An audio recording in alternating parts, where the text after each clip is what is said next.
Pandemic uncertainty shifts local hockey discussions to 2022 season. Dan Cearns, local journalism initiative reporter for The Standard. Scugog. The ongoing COVID-19 lockdown appears to have shifted the Provincial Junior Hockey League's PJHL focus to the future instead of the present. There's been no announcement yet on the fate of local junior hockey since the PJHL announced on December 1st an early February target date for return to play. However, Scugog and Uxbridge Townships have already removed the ice surfaces from their arenas. While there has not been an official announcement of the cancellation of the 2020 to 2021 PJHL season, the internal league conversations have shifted focus to the 2021 to 2022 season. The hope is the 2021 to 2022 season will start on time, but of course that depends on where the pandemic is by that time, Port Perry Mojack's general manager Tom Parrish told The Standard in an email. Due to the ongoing uncertainty of this year, the PJHL is amending some rules for team rosters for the 2022 season. For the 2021 to 2022 season, PJHL teams will be permitted to bring back their 1999-born players, maximum of 4 per team, as well as 4 2000-born players per team. No PJHL team will be permitted to sign a 2005-born player for the 2021 to 2022 season. February 1, 2021 was the deadline for PJHL teams to acquire 2000-born drop-down players from higher levels in order for them to be eligible to play in the PJHL for 2021 to 2022. Teams which have more than 4 2000-born players may trade their extra players to teams which have less than 4, Mr. Parrish's email explained.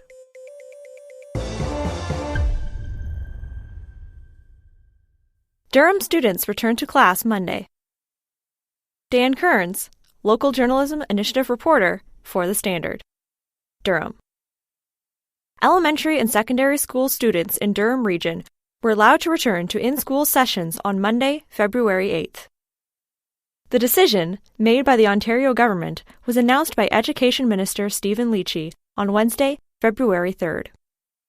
We know how critical getting back to school is for the mental health and development of our children. But perhaps most importantly, while kids stayed at home to learn remotely, and with the introduction of tough measures and the stay-at-home orders for all Ontarians, we have seen a consistent decline in community transmission, Minister Leachy said at a press conference. In letters to parents of elementary and secondary school students, the Durham District School Board, DDSB, explained some of the new measures students will see when they return to class. It is now mandatory for all students in grades 1 to 3 to wear a mask, subject to reasonable exceptions. This masking requirement is in addition to the existing requirement for students in grades 4 to 12. We strongly encourage students in kindergarten to wear a mask, read a letter to parents of elementary school students. All secondary school students are already required to wear masks while in schools. The letter also stated it is critical that students do not congregate together before and/or after school.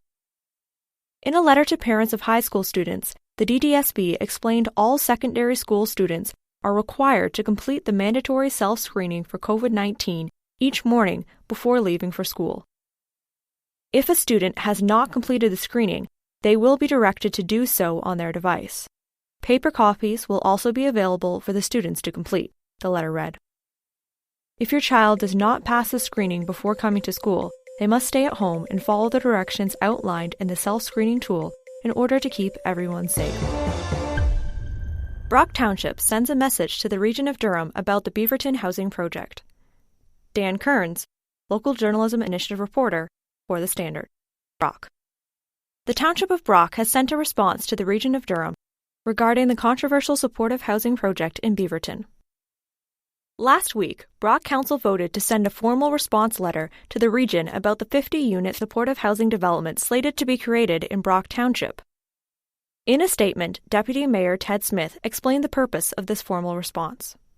The region's January 28th news release on the Beaverton supportive housing project stated Brock Township has not provided responses or feedback to the region on its recent proposals regarding the project, he stated. This is very disappointing, as it is not accurate, because the Township and the Region have been in regular discussions regarding these proposals over the last couple of months, mainly through staff. However, I acknowledge the Region provided the Township today with clarification of its statement and confirmation of these conversations. The letter is signed by Township CAO Dean Hustwick and is addressed to Durham Region CAO Elaine Baxter-Trahair. It is important to clarify that prior to each of the steps the Township has taken in response to the Region's proposed development, the Township of Brock, meaning the Township Council, has sought and received the advice of its legal counsel, Loopstra Nixon LLP. All of these steps taken by Brock Council were made in good faith and in public interest.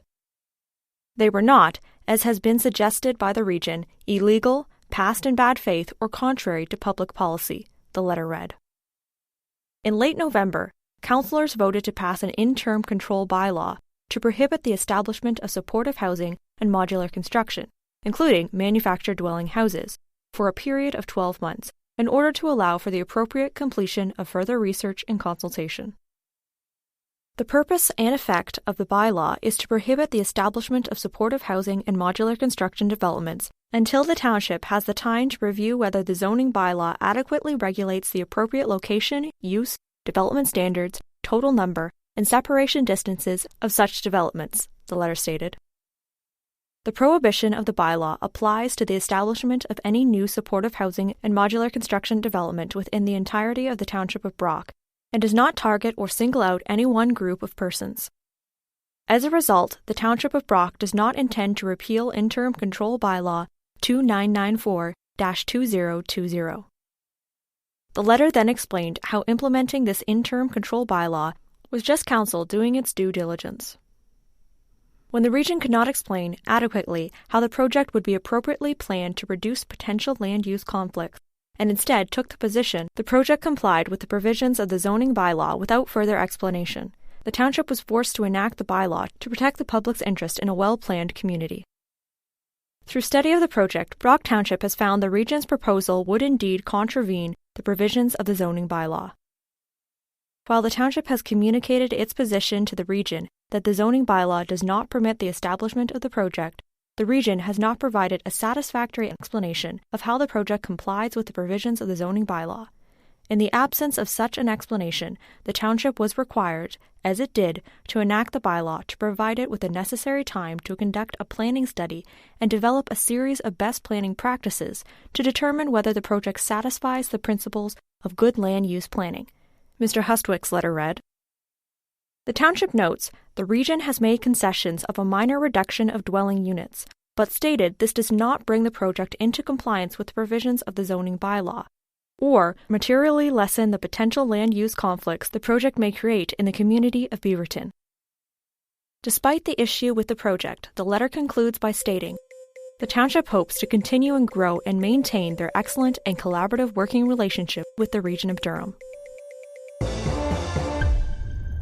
Valen-time at this time in our lives. It's good to know where hinge pins of a culture come from. It helps to relate and keep the context from being co-opted by commerce and then trivialized by the contempt this creates. Just like the effect on many around Christmas and Easter with the jolly old elf image and the Easter bunny. So, here at the Standard, we like to explain a bit about a commemorative day's origins.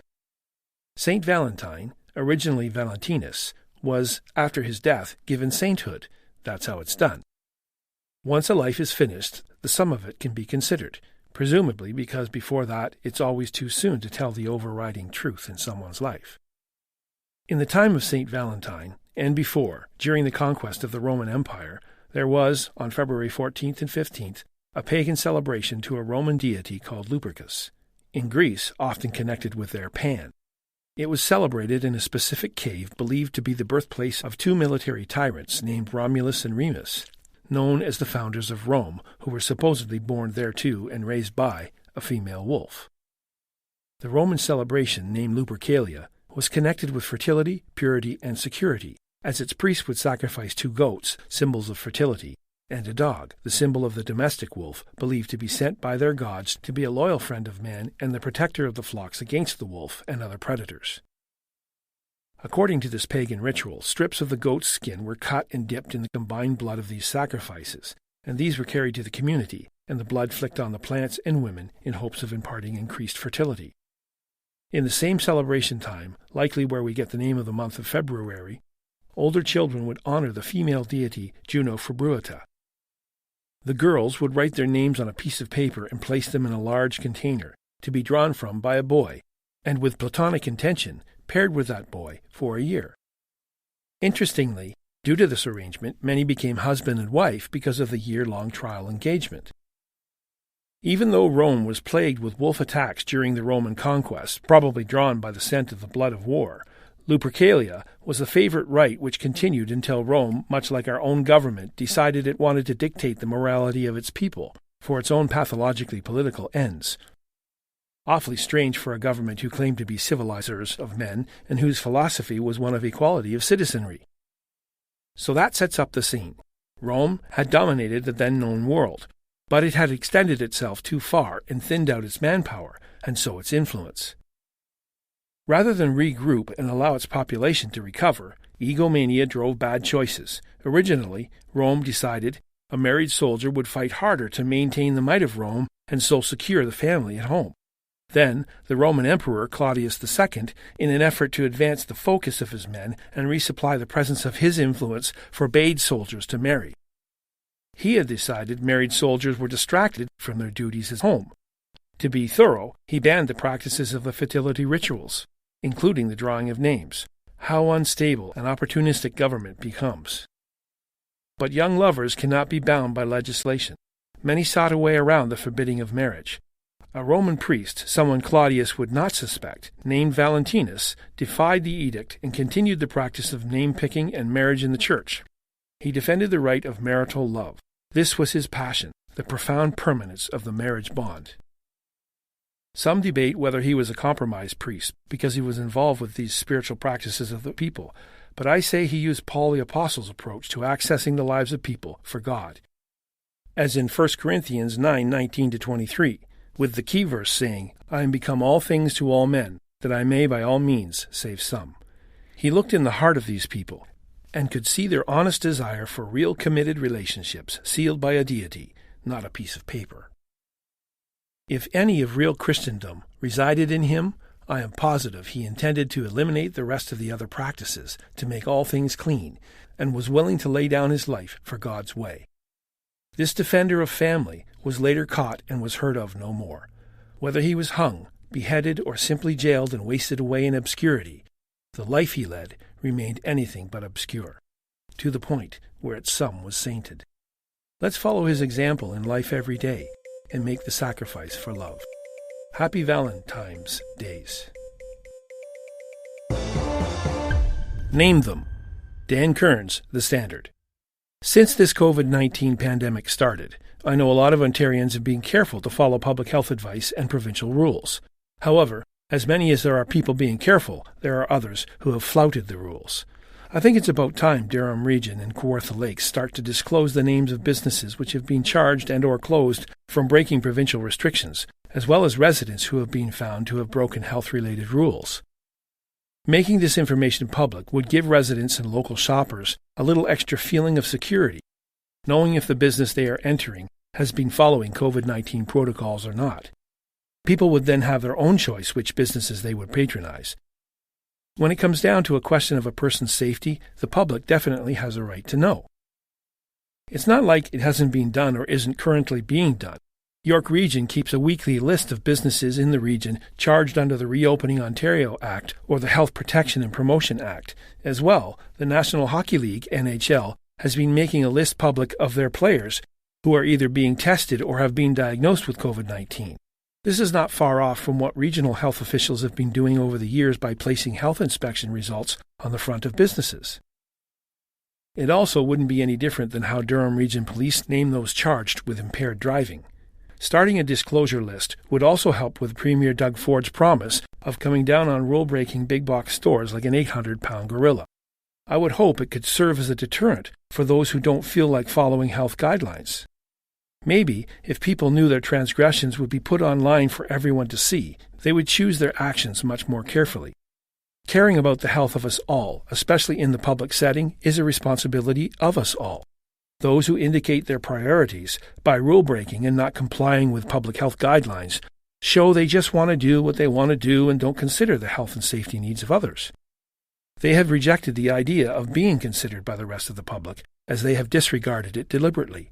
So a crude balance scale must be then employed instead.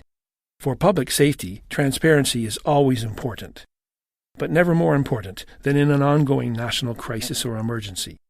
It's time for those who break the rules to be named. The Standard Podcast was produced by Greenstream Studio for the Standard newspaper.